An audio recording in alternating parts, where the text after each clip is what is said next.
السلام علیکم۔ اولاً یہ ذہن نشین رہے کہ کوئی بھی کھیل بطور کھیل کھیلنا لہو لعب ہونے کی وجہ سے ممنوع ہے، اور مرکب کرکٹ لہو لعب کے طور پر ہی کھیلی جاتی ہے۔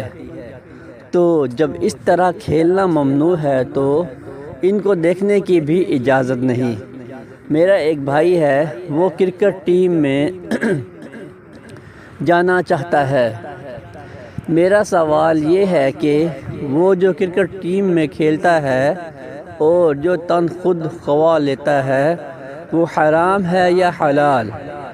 دین اسلام کھیل اور تفریح سے متعلقاً منع نہیں کرتا، بلکہ اچھی اور صحت مند تفریح کی حوصلہ افزائی کرتا ہے۔ چنانچہ بعض کھیل ایسے ہیں جن کی اجازت خود نبی کریم صلی اللہ علیہ وآلہ وسلم سے ثابت ہے، جیسا کہ سنن ابی داؤد میں ہے۔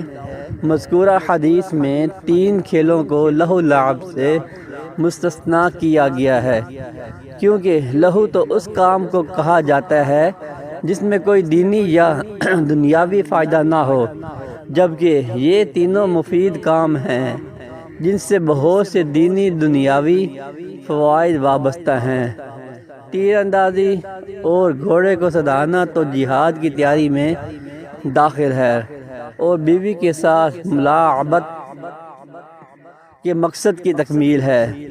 چنانچہ فقہائے کرام نے ذخیرہ احادیث کو سامنے رکھ کر چند اصول مرتب کیے ہیں جن پر غور کرنے سے موجودہ زمانے کے تمام کھیلوں کا حکم معلوم ہو جاتا ہے، اور وہ اصول درج ذیل ہیں۔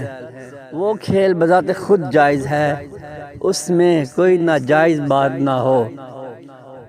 اس کھیل میں کوئی دینی یا دنیاوی مثلاً جسمانی ورزش وغیرہ ہو، محض لہو لعب یا وقت گزاری کے لیے نہ کھیلا جائے۔